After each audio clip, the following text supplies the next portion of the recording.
Goeiemôre, Dok Matt wat praat. Soveel mense val in 'n staat van benoudheid. Benoud oor hulle finansies, oor hulle gesondheid, oor hulle huwelike, oor hulle kinders, oor soveel goed, dan is hulle benoud oor die situasie. Dan weet nie waarheen om te gaan nie. Dalk 'n sielkundige, maar steeds benoud.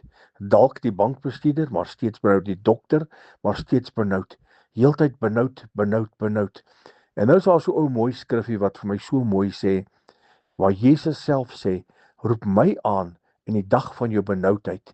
En die tweede gedeelte is, ek sal jou uithelp. So, wat sê Jesus vir ons? As ek benoud is oor my situasie, roep hom aan. Roep hom aan, Jesus, ek roep u aan.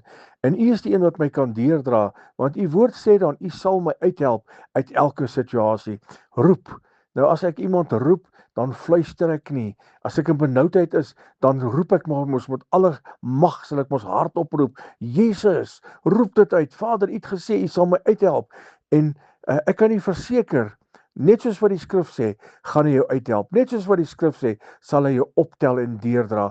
Roep my aan in die dag van jou benoudheid en ek, hoofletter E, Jesus, hy sal jou uithelp. Herlewingsgroete.